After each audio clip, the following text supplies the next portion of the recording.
Yo, what's up, gang? So I'm back with some content, and somehow I managed to get like the same fucking people every time, unless I'm previously made aware of game time, and I haven't been checking honestly.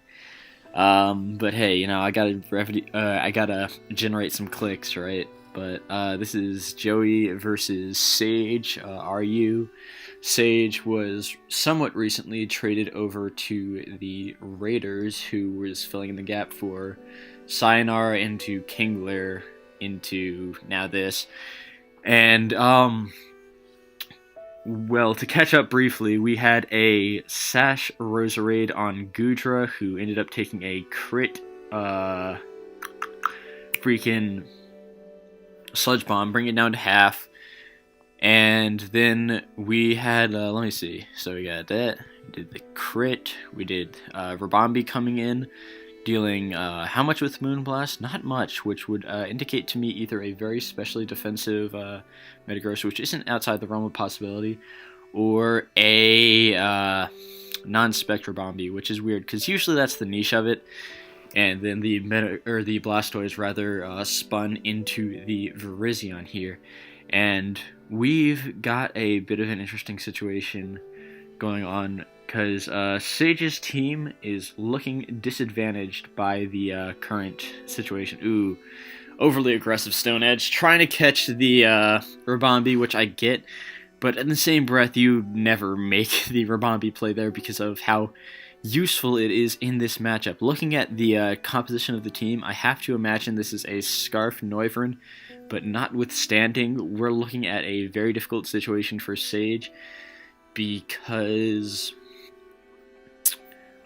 the Metagross I feel on this team as is being relied upon far too heavily. Well, rather after the damage on Gudra in tandem with the over-reliance on what will now be a 54% Metagross coming in to check threats. Being the initial switch for both Psychics on AIM's team, and speaking generally, they both look fairly standard. I mean, they're bulky offense, good stuff. So Donphan has finally escaped what I feel was a bit of an overcorrection in terms of addressing it as a threat.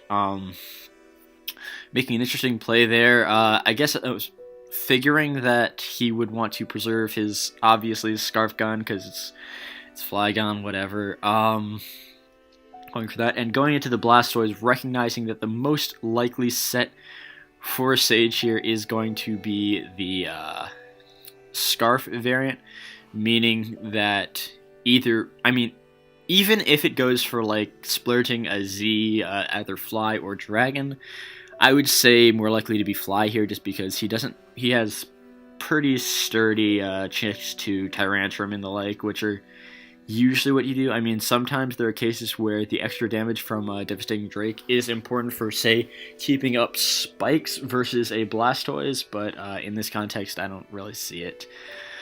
So this is definitely one of the best applications for his Blastoise. It's good that he gets that, and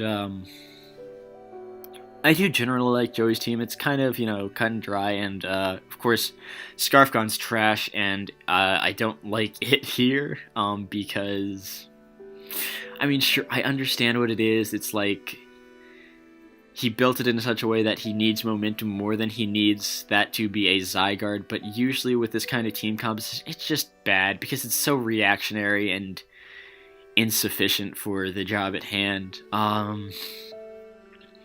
But I do like Rabambi a lot now. It is a pretty interesting Pokemon, especially at a time where the one of the more popular steals being freaking Metagross is bug neutral, allowing variants like the Spec Set to be pretty useful in that its speed tier and set of resistances, while it's not being super physically bulky, is enough to soft check a lot of relevant Pokemon. Like, it can be a one-time answer for your Virizions, for your Zygardes, for your Blastoise, which is super useful for these balances, just as like that loose check and pivot.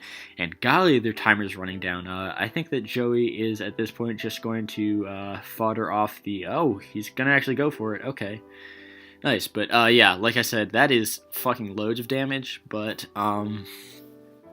it's sufficient on these kind of offensively paced teams, these kind of rosary offenses. This is actually looking like it's rooted in a team. Well, I mean, it's pretty easy to sort of broadly say that because I think the combination of Roserade, Rabambi, and a bunch of other, good stuff is pretty standard. But a lot of people trace it back to that Snake Draft team that Ajna made, which is pretty similar. And he's always been one of the bigger advocates for Rabambi, so it makes sense. And he goes for the Hidden Power Fire, which, I mean, goodness, I have to imagine that, like I said from the damage, almost positive that this is going to be a QD Rabambi, looking at what we've seen. I mean, ooh, and he's falling for it. I don't know about that, dude. I mean, I really don't see that as the set we're going to catch. There is the possibility that nope, he's not. He just fell for it. I was going to say that, what I was thinking was going to be the play there is going to that, foddering off probably Metagross and to the Twinkle Tackle, and then going back and maybe forcing, trying for a choke dash 50-50 where he either QDs on the Shell Smash and wins, or he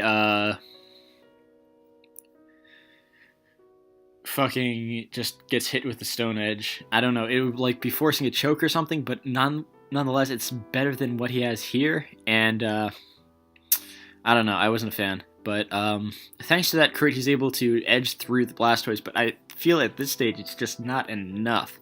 The fact that he is sort of not allowed his Metagross to take enough damage to not allow his Necrozma to take damage. He is keeping himself out of range from Noivern being able to manage some kind of an end game with hitting multiple hurricanes or whatever. I mean, obviously there's the possibility for him to cheese through, but to do that he would need to, connect versus Flygon to get the confusion, because that's not enough off the Scarf set. I mean, there's just almost zero possibility of him pulling this game together here. I think that Joey just needs to click at this point. Ooh, interesting. I like that. So Protect obviously being just a broadly good move, but I think in this specific context, it is useful for something like a Golisopod, which is something he lacks bug resist for. So I like that tech. It's something that I've utilized in the past. And that is not a good freaking U-turn here. I think that he had to attempt the Hurricane, but Joey making the read on a Specs Goodra, or at the very least foddering off what he would deem to be one of the less valuable members of the team. There is a value in Rabambi in preventing the clicking of Draco Meteor or Dragon Pulse, but I mean, not many people run that. Or I would say none run that, just because you really needed to Oko the Barb, for instance. But I digress. But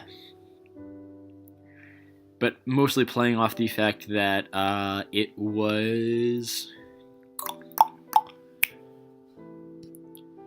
both underspeeding Rose and taking as much as it did from the Sludge Bomb, which, if you can believe, 50% crit on a just a 0-0 Goodra. That's kind of crazy, but it is what it is. And, of course, we have the distinct possibility, or the pretty much non-possibility that is Z. And he goes for the knockoff, which, interesting. I guess it's some kind of an SD Protect variant. I generally don't much care for SD, but I recognize the niche of it. It's kind of it feels a bit narrow just because of the way it needs to counterbalance playing as a bulky offense thing, utilizing a Z. It's weird, but nice use of Q-Stap. Loving the Q-Stap. Not going to be enough though, unfortunately, because even with it being potentially freaking bullet punch. It's not going to be enough damage. So I think that was a pretty good, well executed game from Joey.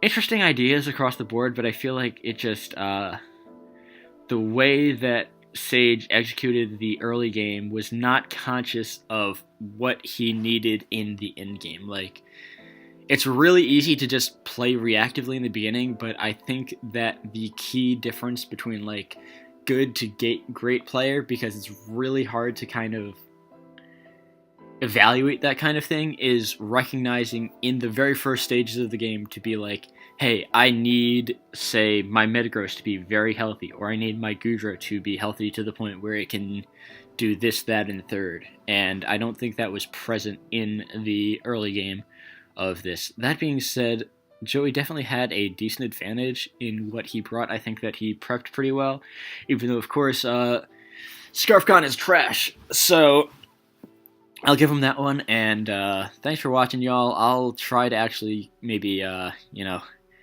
be mindful of when folks are playing, and I could catch a couple games that don't involve like the same 3 to 5 people. So fingers crossed, and I will see you then. Bye-bye.